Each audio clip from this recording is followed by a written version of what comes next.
다소 둔탁해 보이는 악기에서 들리는 맑고 청아한 소리. 나를 치유하는데 어떠한 설명도 필요 없다는 거? 긴장되면서도 짜릿하고 그러면서도 평화롭고 너무 좋은 것 같아요. 이 악기의 이름은 핸드펜입니다. 네, 안녕하십니까. 저는 핸드펜을 만들고 연주하는 황형철이라고 합니다. 핸드펜에 빠진 남자 황영철 씨를 만나봅니다. 주인공을 만나러 간 곳은 서울 서대문구. 제작진이 도착했을 땐 아름다운 음악 소리가 가득했는데요. 이 악기가 바로 핸드펜입니다.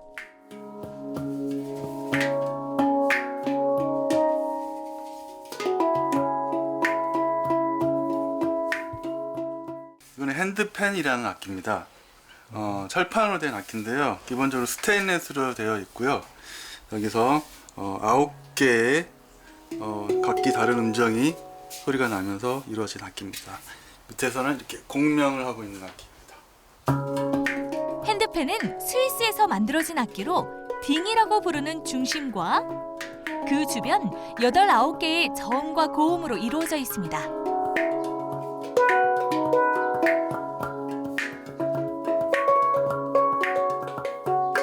2009년도에 제가 인도에 여행을 이제 갔다가 형철 씨는 여행하던 중 우연히 핸드펜을 만나게 됐는데요. 처음 본 악기에서 울리는 소리에서 마음이 평온해지는 것을 느끼게 됐다고 합니다. 지나가시는 분 10분 중에서 8분은 쓰시더라고요. 이 소리가 무슨 소리인 거 처음 들어보는 소리겠죠. 그 당시 때 이제 제가 어떻게 살아야 되나 이런 생각 좀 많이 할 텐데 필요한 사람이 되면 되지 라는 생각이 들었고, 그 후 그는 핸드펜을 알리기 위해 2014년부터 독학으로 악기를 만들기 시작했죠. 공장에서 쉘을 이렇게 찍혀서 나오면은요, 여기서 이제 열 처리 작업 후에 프레스 작업에 들어갑니다. 그래서 그 전 단계로 이제 오일로 깨끗이 닦아주고 그래야지 프레스가 잘 찍히니까요. 네, 근데 오른쪽에 보이는 사진은 뭐예요? 밴드 너바나의 커트 커벤입니다. 제 10대 때 저의 영웅입니다. 초심을 잃지 않기 위해서 붙여놨습니다. 10대부터 음악을 좋아했던 그였습니다. 락밴드로 활동했던 형철 씨는 소리에 대한 공부를 하기 위해 소프트웨어 회사에서 4년간 근무하기도 했답니다. 프레스 찍고 나면 이렇게 핸드펜의 겉 모양이 대부분 완성이 됩니다.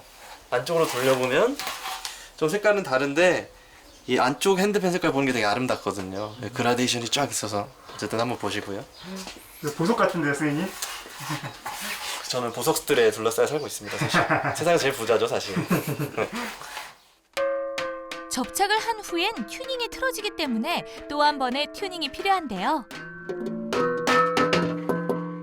이렇게 마무리 튜닝을 하고 난 다음에 우리가 일반적으로 보시는 핸드펜의 소리로 가게 됩니다.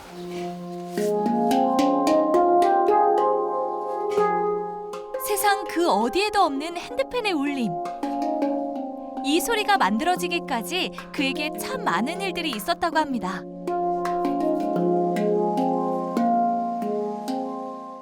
내가 잘 못 만들면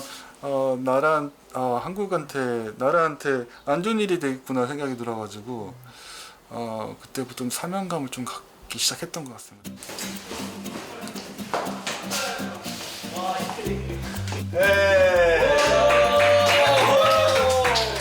안녕하십니까.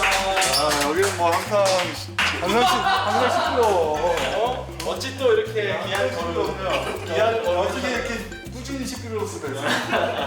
활기차다는 뜻이 있죠. 최근 핸드펜에 대한 관심이 높아지면서 배우려는 사람들도 많아졌습니다.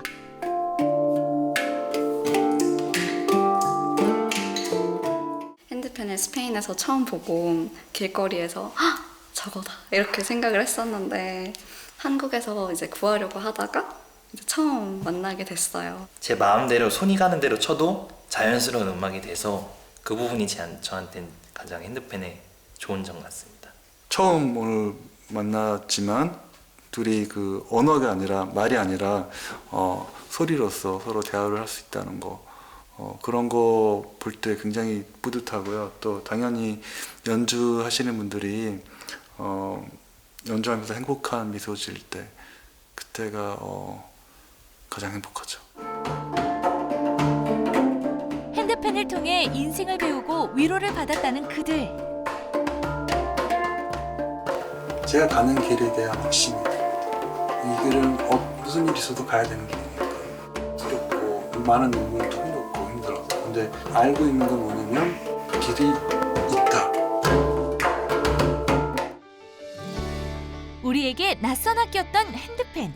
외롭지만 묵묵히 자신의 길을 걸었던 형철 씨에게 이제는 동료들과 웃는 나날들만 이어지길 늘 응원합니다. 신기한 집이 있다고 해서 찾아간 파주의 어느 동네. 집 외벽 곳곳엔 알록달록한 그림들로 가득 채워져 있는데요.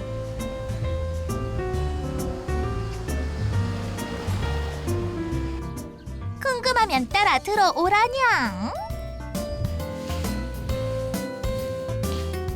예술의 기운이 넘쳐나는 이곳. 여기는 뭐 하는 곳인가요? 네, 2020년에 아트 프로그램을 이제 시작으로 그림 수업도 하고요. 그다음에 워크숍도 하고 예술 파티도 하고요. 다양한 걸 해요. 음악 공연도 하고. 이름은 박명선 갤러리고요. 제가 박명선입니다. 우리 동네 갤러리의 주인공 박명선 씨를 소개합니다. 경기도 파주시에 위치한 명선 씨의 갤러리. 여느 미술관 못지않게 내부에는 많은 작품이 전시돼 있는데요. 갤러리가 2019년에 처음 가오픈하고요.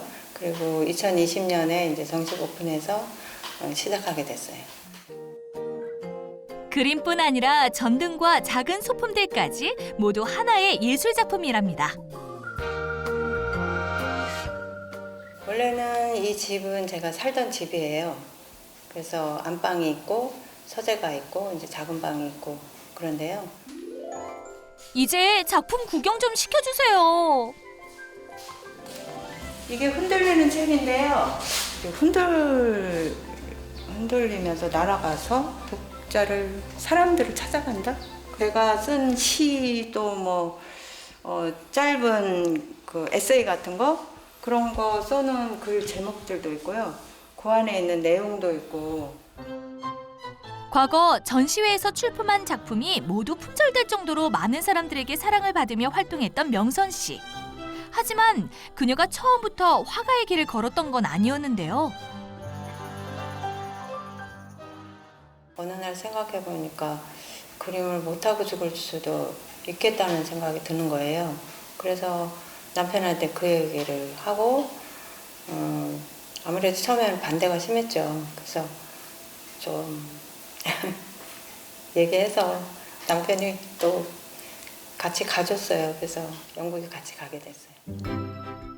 부족했던 미술 공부에 늘 아쉬움이 남았던 명선 씨. 결혼 후 남편의 배려로 유학길에 올랐는데요. 그 덕에 명선 씨는 지금까지 다양한 그림에 도전할 수 있었습니다. 여기 보시듯이요. 집밥 시리즈, 집밥이 그리운 시대, 집밥을 그리다 그렇게 돼 있잖아요. 밥이라는 게 그냥 밥일 수도 있지만 이제 엄마가 해주는 밥, 집밥. 그거는 좀 정하고 연관이 돼 있는 것 같아요. 그래서 제가 밥그릇 그림을 요즘에 잘 그리는데요. 그리고 그림 되게 작아요. 작고 그러니까 나무에다 그림을 그리거든요. 그래서 환경도 생각하고, 그러니까 캔버스를 조금 덜 쓰기도 하고요. 선생님 오세요. 네네, 안녕하세요. 어서 오세요. 안녕하세요. 저희 오늘 조그만 그림 같이 한번 그려보려고 그래서. 전 선생님 그림 이게 너무 좋더라고요. 밥 그림도 좋고 뭐랄까 되게 생활하고 예술이 하나가 된 느낌이 좋아가지고. 오늘 무슨 일로 모이신 건가요? 사실 저희가 이름 모르고 잘 쳐다보지 않는 들꽃들. 저는 굉장히 들꽃에 대한 이야기를 많이 써요. 근데 오늘 들꽃 작업을 한번 같이 해보면 어떨까? 네. 자, 그럼 우리 스케치 먼저 해볼까요? 네. 구경뿐 아니라 직접 그림을 그려보고 서로의 작품을 공유한다는 것. 와, 다들 한 그림 하시는데요. 이거 이렇게 섞으면 반대. 꽃보다 잎사귀가 주가 되고 좋지. 진짜 예쁘다. 이거 무슨 꽃이 큰 건 아니지만 공동체라던가 이렇게 같이 지역민들하고 하는 여러 가지 일들도 많잖아요. 그래서 그런 게 하고 싶었는데 그런 거를 할 수가 없었죠. 갤러리를 시작한 계기도 그게 있어요. 그러니까 이제 공간이 있으면 그런 거 하기가 좀 좋고. 이제는 갤러리를 넘어서 동네 사랑방이 된 이곳. 저희 이거 한번 걸어볼까요? 아, 예. 내 작품이 걸리는 중요한 순간. 두근두근. 멀리서 보니까 더 마음에 들어요. 이곳에선 누가 무엇을 그리든 모두 아름다운 작품이 된다고 합니다.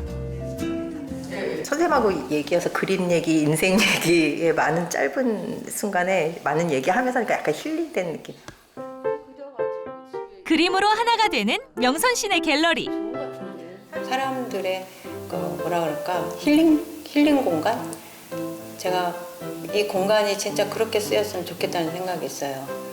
그러니까 사람들이 이곳에 와서 쉬어갔으면 좋겠다. 꿈을 이루는 데에는 나이가 중요하지 않습니다. 늦었다고 생각할 때가 가장 빠른 법. 여러분도 지금 시작하는 거 어떠세요?